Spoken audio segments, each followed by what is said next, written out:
Tudo bem, senador? Bom dia. Tudo bem, tudo bem. Prazer estar falando aí com a Jovem Pan. Foi um prazer estar com você, Rafael. Obrigado, senador. Senador, por alguns dias, 15 dias mais ou menos, o senhor vai ter um novo colega no Senado, que é o ex-ministro da Justiça, Flávio Dino, né? Que, aliás, ocupou o Ministério da Justiça, cargo que o senhor ocupou também durante um determinado período. E ele promete, nessa passagem rápida, antes de ir para o Supremo, apresentar um projeto que muda a audiência de custódia. E nós frequentemente ouvimos, especialmente de policiais, reclamações em relação à audiência de custódia, né? E a proposta do ministro prevê do ex-ministro, né, prevê alteração na audiência de custódia. Ele diz o seguinte: vou apresentar um projeto dizendo que se uma pessoa é presa 2, 3, 4 vezes praticando roubo, praticando crime com violência ou grave ameaça, ele não pode mais ser solto na audiência de custódia, porque é caso de prisão preventiva por periculosidade objetivamente demonstrada. O senhor acha que a audiência de custódia é um instrumento que deve ser reanalisado pelo Senado Federal, se não nessa forma proposta pelo seu colega Flávio Dino, de outra maneira ou não, senador? Olha só que curiosidade, eu apresentei um projeto essa semana, no começo da semana, antes de saber até desse projeto do Dino, sobre a audiência de custódia, o projeto de lei 10/2024, e basicamente a ideia é impedir que a audiência de custódia vire essa porta giratória de criminoso. Ele é preso, ele vai para a audiência de custódia e, de repente, ele é liberado. Claro que existem vários que são presos em flagrante que não precisam necessariamente ir para a cadeia, mas nós temos visto uma sucessão de casos de pessoa que, inclusive, já foi presa e solta em audiência de custódia e vem a cometer um novo crime. Até na exposição de motivo do meu projeto eu coloco essas razões, esses motivos. Se o projeto do ex-ministro Dino for nessa linha, né, de maior endurecimento, ele é bem-vindo. Pode se somar a outros esforços que tem lá no parlamento. O que a gente tem que fazer é trabalhar a segurança pública. O Brasil está chegando num cenário em que as pessoas cada vez mais com medo, né, de sair nas ruas, e nós temos comunidades inteiras às vezes, submetidas ao jugo de gangues. O que, entretanto, nos preocupa, Rafael, é que o governo federal tem um discurso de política de desencarceramento, achando que tem muita prisão. E, na verdade, o que a gente tem no Brasil é pouca prisão, porque a criminalidade é muito alta. Senador, bom dia. Lívia falando, bem-vindo, obrigada pela entrevista. Vou mudar um pouquinho a pauta agora, mas depois a gente volta a falar um pouco mais sobre essas propostas apresentadas esse ano agora no Congresso. Eu queria falar com o senhor sobre as expectativas para o julgamento daquele processo ao qual o senhor responde no Tribunal Regional Eleitoral do Paraná. Não há data ainda, não há uma nova data para que esse julgamento seja marcado. É preciso que todos os ministros estejam atuando. O quórum tem que estar completo para que haja esse avanço. Lembrando que o senhor responde por abuso de poder econômico dos dois lados, né, do espectro político. Tanto uma ação do PT como também uma ação do PL. Como é que está caminhando a defesa do senhor? Quais são as expectativas? Há uma preocupação com uma eventual cassação? Lívia, nós acompanhamos esse assunto com serenidade e tranquilidade. Já faz tempo que essa ação tramita, tem esse zum de cassação.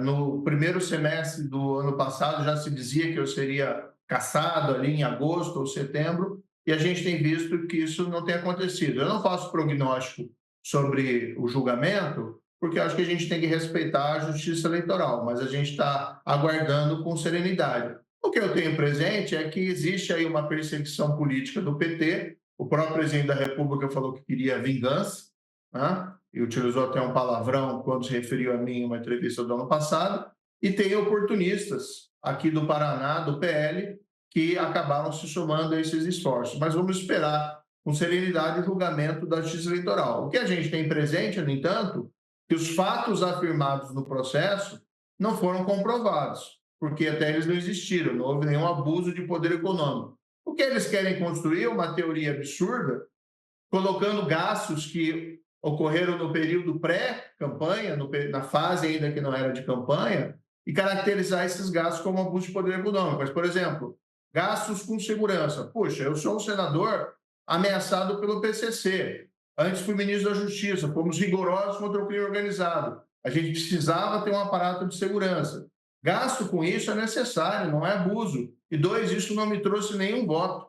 Que você andar com carro blindado, com seguranças, infelizmente, é um ônus. As pessoas acham que é muito bacana, não, é um ônus, é difícil. Isso não agrada o eleitor. Então, a gente tem presente que esses fatos afirmados no processo não são procedentes, mas não farei prognóstico sobre o resultado do julgamento, porque eu acho que a gente tem que respeitar a Justiça Eleitoral. Muito bem, nós estamos conversando com o senador Sérgio Moro, pelo União Brasil do Paraná. Senador, qual é a expectativa que o senhor tem para esse ano aqui no relacionamento entre poderes, legislativo e judiciário, especialmente? No Senado, há muita reclamação de uma suposta invasão do espaço do Senado, do Congresso, da Câmara, pelo Supremo Tribunal Federal. O senhor concorda? O senhor é a favor de discussão sobre prazo de mandato para ministro da Suprema Corte? Ou o senhor acha que as coisas tendem a voltar para a caixinha institucional, cada um cuidando do seu quadrado, se é que tem alguém fora na avaliação do senhor? Não, uma excelente pergunta, e até o presidente Rodrigo Pacheco, ele tem colocado alguns temas que quer debater no Senado esse ano, que são temas muito relevantes. Um deles é o fim da reeleição para o Poder Executivo, é uma pauta que particularmente eu apoio. Outra pauta que disseram que vai estar, e já está, na verdade, é a PEC que impede a descriminalização das drogas, da posse ou do porte de drogas para o tráfico, ou mesmo ali para o consumo. A gente tem que, como eu disse, pensar muito na segurança pública. Amanhã até nós vamos ter na Comissão de Segurança, presidida lá pelo senador Petecão, um projeto de lei importante que trata do fim das saidinhas nos feriados. É um projeto que foi aprovado na Câmara, veio para o Senado, estava sendo objeto ali de intenso debate. Eu apresentei uma emenda, até na última quinta-feira, a esse projeto, para que nós mantivéssemos apenas as saídas temporárias para a educação dos presos no semiaberto e com algumas restrições para os presos violentos. Mas é isso que a população quer. A população quer ver resultado da parte do Senado Federal. Eu espero que a relação entre os poderes ela se harmonize. Esses temas não devem ser tratados necessariamente numa lógica assim, amigo, inimigo, ou de ruptura, ou de briga institucional. Esses temas têm que ser tratados dentro daquele âmbito que as pessoas às vezes divergem e tem que buscar alguns consensos. Esse do projeto das saidinhas, inclusive, é um exemplo. Estava travado no Senado, porque tinha alguma ali resistência. Acredito que essa emenda que apresentei possa ser acolhida pelo senador Flávio Bolsonaro, que é relator do projeto, e assim nós possamos destravar esse projeto e aprová-lo antes da próxima saída, que é na Páscoa. Senador, o Cláudio Dantas também vai participar dessa conversa. Bom dia, senador. Nós temos exatamente nesse ponto da saidinha, manifestação recente do secretário nacional de Segurança Pública, Sarrubo, né, que foi nomeado, favorável às saidinhas, inclusive com a visão de quem vem do Ministério Público. O senhor espera que o Ministério novo, a nova gestão do Ministério da Justiça e da Segurança Pública, faça pressão nesta tramitação que está agora em análise, que vai ser retomada pela Comissão de Segurança Pública e que a gente espera que seja rapidamente aprovada no Senado? Cláudio, prazer também falar com você. Olha, o Sarrubo é um profissional qualificado. Nesse ponto da saidinha, não me parece que ele esteja aí com a razão. O que a gente tem visto são, normalmente, nessas saídas temporárias, que podem acontecer até 4 ou 5 por ano, segundo a lei, cerca de 5% dos presos, segundo uma média feita pela Folha de São Paulo, não voltam. E parte dessas pessoas ainda cometem crimes. Nós vamos pensar assim, 100 presos no semiaberto no começo do ano, apenas um número hipotético. Ao final de 5 saídas, nós temos 25% que fugiram. Isso traz ônus às forças de segurança. Os policiais têm que colocar a gente aí para encontrar esses criminosos que estavam foragidos e ficaram foragidos porque foram soltos na baseada, né, sem que haja aí um controle mais estrito, individual, porque o número é muito grande. E vários deles cometem crimes. O país ficou chocado com o policial militar que foi assassinado, né, por um preso foragido em decorrência de uma saída temporária. Eu acho que a segurança pública, a gente precisa fortalecer a nossa legislação, é isso que funciona. A gente tem visto aí, inclusive, exemplos mundiais, o caso de El Salvador, embora tem várias nuances e tem questões ali que nós discordamos, talvez da forma como foi feita, mas aquele encarceramento, o maior rigor, conseguiu fazer com que o país mais violento da América Latina se tornasse um dos países mais seguros. Não que nós vamos importar esse modelo aqui para o Brasil, mas nos assusta ver que o discurso do governo federal ainda é um discurso de celas abertas. E aí não vai funcionar. Aí nós vamos ter cada vez mais o cidadão acuado e o criminoso privilegiado. Amanda Klein. Não, estamos. Pode seguir, Amanda. Pode retomar, por favor. Tá Sim. Então, vamos retomar. Bom dia, senador. Prazer falar com o senhor. Senador, queria uma avaliação sua sobre essa decisão mais recente do ministro do STF, Dias Toffoli, que anulou o acordo de... Anulou, não, suspendeu os efeitos, né? Ou melhor, para Odebrecht do seu acordo de leniência. Já havia tomado uma mesma decisão no mesmo sentido em relação ao JF. O senhor supervisionou, avalizou o acordo de leniência da Odebrecht. Que tipo de precedente isso abre? Quais são os riscos? A justificativa, uma das justificativas do ministro são os áudios, né, vazados, as mensagens da Vaza Jato, com base na operação spoofing, e também se o senhor sente, com base na sua primeira resposta, né, que a direita ele abandonou, porque o senhor disse que há alguns políticos da direita que estão se aproveitando, né, são oportunistas, estão se aproveitando desse julgamento para já tentar politicamente construir um ambiente para saírem candidatos à sua vaga se o TRE ou TSE assim decidir. Tudo bem, Amanda? Olha, começando do final. Essa iniciativa é de alguns oportunistas aqui no Paraná que perderam a eleição e acabaram se somando a esses esforços do PT. Eu tenho um excelente relacionamento, inclusive com a bancada de oposição do Senado Federal e vamos aprovar esses projetos mais duros na segurança juntos. Então, não vejo dessa forma como você colocou.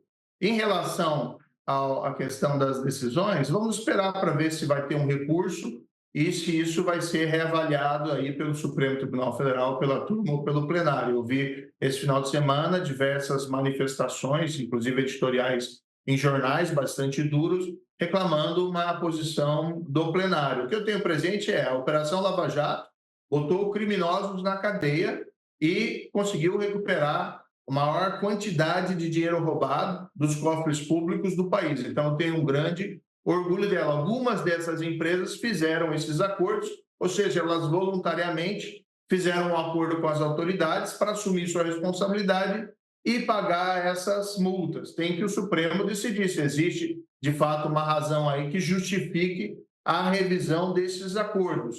Eu, particularmente, como falava aqui na segurança pública, a mesma lógica vale em relação à corrupção, embora sejam crimes diferentes, crimes violentos e crimes de corrupção. Mas o que funciona é a eficiência na detecção e na punição desses culpados, além dos instrumentos de prevenção. Eu fico assustado no Brasil quando eu vejo que, inclusive, instrumentos de prevenção, como a lei das estatais, têm sido atacados por esse governo, o que tem fragilizado aí os controles relacionados à corrupção. Não é por acaso que a nota do Brasil na transparência internacional despencou, já que a percepção sobre que o governo não está fazendo nada em relação a esse problema, pelo contrário, é muito grande.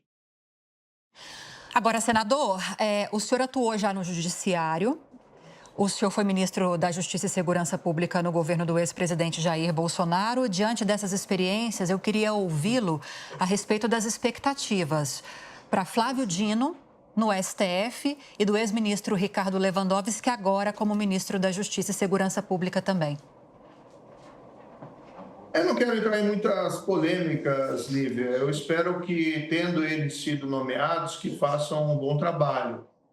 Foi uma escolha ali do presidente, o Flávio Dino. Não seria a minha escolha. Agora, tem um ponto positivo dele afirmar, por exemplo, nesse momento, que pretende apresentar projetos de lei no Senado que visam a melhoria dessas audiências de custódia. O número de pessoas que não ficam presas é muito grande. As estatísticas apontam, isso está até no meu projeto na exposição de motivos, que mais ou menos 45% dos presos em flagrante são liberados na audiência de custódia. Concordo, muitos não precisariam ser presos, mas nós vemos vários casos em que pessoas que já praticaram reiteradas infrações acabam sendo colocadas em liberdade, casos que vão nos gerando uma certa indignação. Então, a ideia, por exemplo, do meu projeto, e vamos ver se do ministro Flávio Dino vai vir nessa direção, é simplesmente de colocar parâmetros melhores aos juízes para decidir, para que criminosos, pessoas que foram presas em flagrante, não sejam liberadas na audiência de custódia, caso existam elementos que indiquem que essas pessoas são perigosas para a sociedade. Aí pode ser crimes praticados com violência contra a pessoa, ligações com organizações ou associações criminosas e também reiteração de infrações. Precisa se colocar um basta, né? A pessoa, às vezes, é presa até em flagrante por um crime não tão grave, um furto, por exemplo, mas o que não dá é a pessoa ser liberada em audiência de custódia e no dia seguinte está cometendo um outro furto. Isso gera o quê? Que sentimento de impunidade e tem uma tendência, né, se não houver uma barreira em relação à prática do crime, há uma tendência daquela pessoa se sentir à vontade para praticar novos delitos e a população brasileira não merece isso. Então, particularmente, vejo que há uma necessidade de endurecimento do nosso sistema de leis penais e processuais penais. Não é aquela punição desmedida ou que não tenha racionalidade, mas nós precisamos ter um sistema melhor. Senador Moro, muito obrigado pela entrevista para a gente aqui. Um bom dia ao senhor, boa volta ao Legislativo hoje à tarde e nós voltamos a conversar. Até uma próxima. Muito obrigado e tenham todos aí uma boa semana. Sempre um prazer falar com a Jovem Pan. Obrigada. Obrigado.